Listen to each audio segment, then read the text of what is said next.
Okay, so here's the moment of truth. I just got done doing all the wires. Got it all set up, hooked up, powered on. Redid all the electrical. All new relays. New starter solenoid. Rebuilt the starter, rebuilt the carbs, rebuilt the heads. 1000cc upgrade kit. Front fork brace, which I've been planning to do for a while but never got around to it. Powder coated a whole bunch of stuff. Added the extended oil down below. Powder coated the tops of the Bing carbs. Rebuilt those from scratch. And granted, this is all work that I've never done before. This was strictly the climber's manual and YouTube videos and talking to some airhead experts and getting their help with stuff. When I first bought it, I had replaced the shocks and replaced the exhaust. That's only just a few years old. All new manifold stuff, as you can see. Everything is pretty well new, especially underneath, the stuff you can't see. So got the horn and lights all hooked up into the headlight bucket. So now everything is nice and clean, real factory. So let's start it up. It's in neutral, and here we go.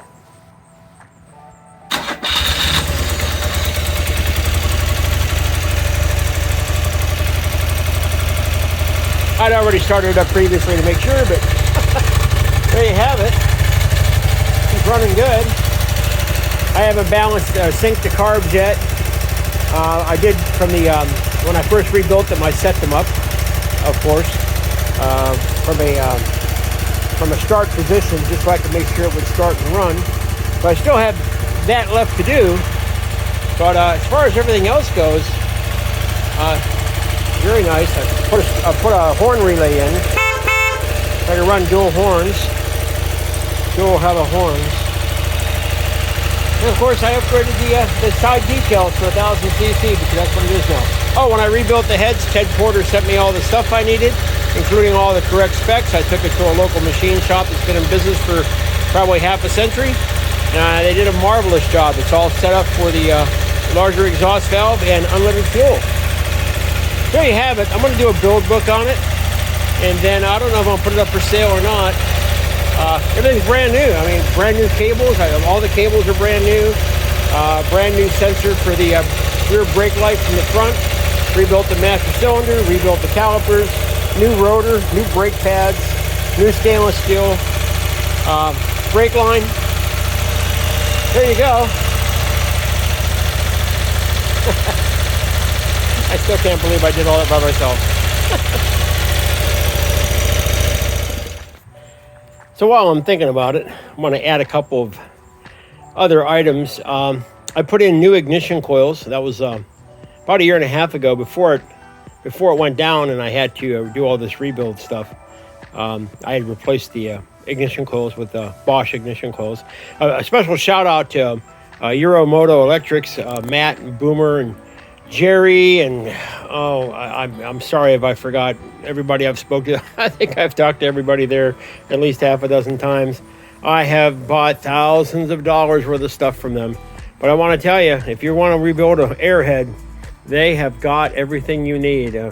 I think the only thing I couldn't get from them was a headlight relay. I had to get that from Boxer 2-valve because they were out. But for the most part, everything I got from them. Some of the things I didn't talk about in another video, the brake light is an LED brake light I got from Ted Porter at the Beamer shop. It's got 42 or 46 LEDs. It's extremely bright. The first thing that I ever bought for this bike, when I first bought the bike, was I bought a cat dash. And I'm telling you that if you don't do anything else to your airhead, buy a cat dash. Here, I'll show it to you. Let me turn on the ignition. Yep. Oh, I bought a new ignition switch as well. My old one had gone out on me. There you go. How bright that stuff is right there. So that was the first thing, a cat dash. Upgraded the brake light in the back. Everything is all LED. I have an H4 LED front light. Those are yellow LEDs, and those Karakian, I guess. Karakian, is that who makes? It's like a Harley brand. That's where I bought those lights, and I replaced with the LEDs for yellow running lights. I think adds a lot to safety. All the relays are new: starter relay, headlight relay, a new voltage regulator, a new diode board. I replaced all the wiring underneath the cover in the diode board. That's all brand new. New starter solenoid, rebuilt the starter, took the old Bosch starter out and rebuilt it. That was a whole other issue I had with ordering a Valeo, and it didn't work, the first one. And I'd watched a video while I was waiting for them to replace it. EME sent me another one free of charge, which I'm sending back. And I decided, you know what, let me just go ahead and take this old one apart and see if I can make it work. So I still got the Bosch, the original Bosch starter, but it's all been completely rebuilt, so it runs like brand new again. All new fuel lines, all this is all new right here, as you can see. New spark plugs, new spark plug cables. I mean, there's very little here that's not new. This fall, I'm going to take my wheels out to my powder coater, but I'm not going to powder coat them. He actually does a lot of bikes like dirt bikes and stuff, and so he told me he can redo the spokes for me, stainless steel spokes. I'm going to have him rebuild the wheels for me this winter, so they'll be brand new. I'm probably going to powder coat the rear hubs, and I'm going to have them all apart over at his house. Stainless steel axles, I put those in a couple of years ago. The Kone shocks, or the Icon shocks I put on. The Ceto headers and exhaust I put on a few years ago. I had the forks rebuilt when I first bought it. I took it to my local BMW dealer. A guy by the name of Don Lusk. He's an old Airhead owner, as well as a level 3 BMW mechanic, and he did the front forks for me. He did some other stuff too, but I've since redone the stuff that he did because I rode it for 20,000 miles before I did any of this work.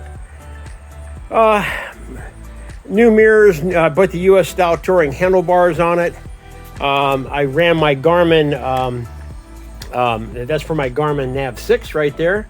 It's all connected directly to the battery underneath. So when I plug in my GPS, it comes right on. What else have I done here? Man, it's so much. It's just the seat was new when I bought it from the guy that I bought it from, so it's in great shape. I bought this, and I bought the bags from a guy a couple years ago online. He actually brought them up to me, and we chatted, and I bought some other stuff from him as well. But all in all, I bought the. I do have another extended oil pan, but I bought that one, the Sebum Rock. I liked it better. I bought the extender instead, and then I had everything powder coated. So, man, it's hard to say what isn't new on this bike. All the control cables are all brand new, made for the longer handlebars. So those are all spec'd out properly for that.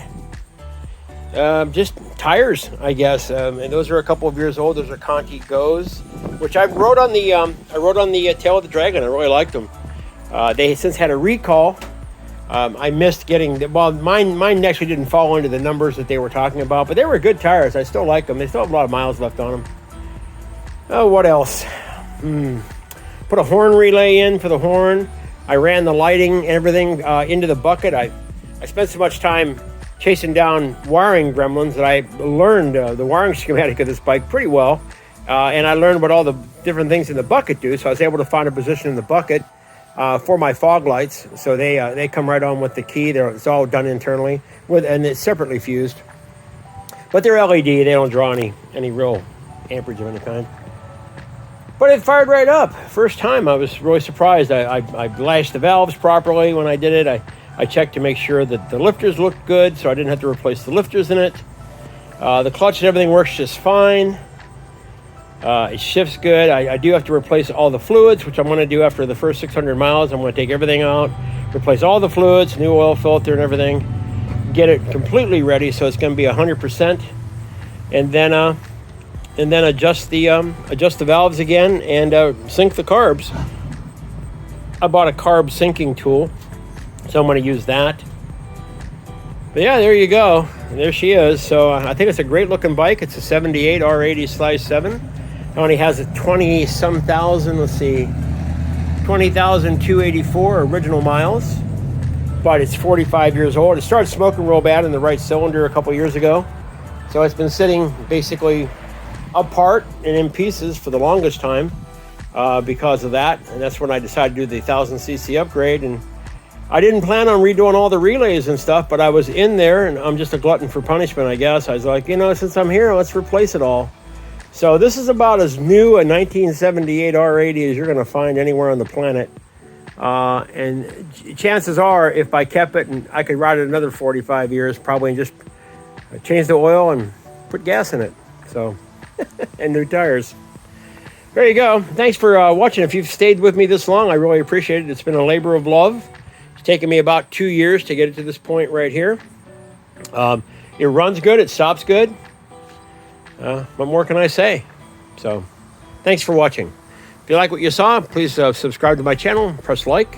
If you have any comments, need any help on your R80/7, let me know. I do believe I qualify as YouTube certified mechanic expert now.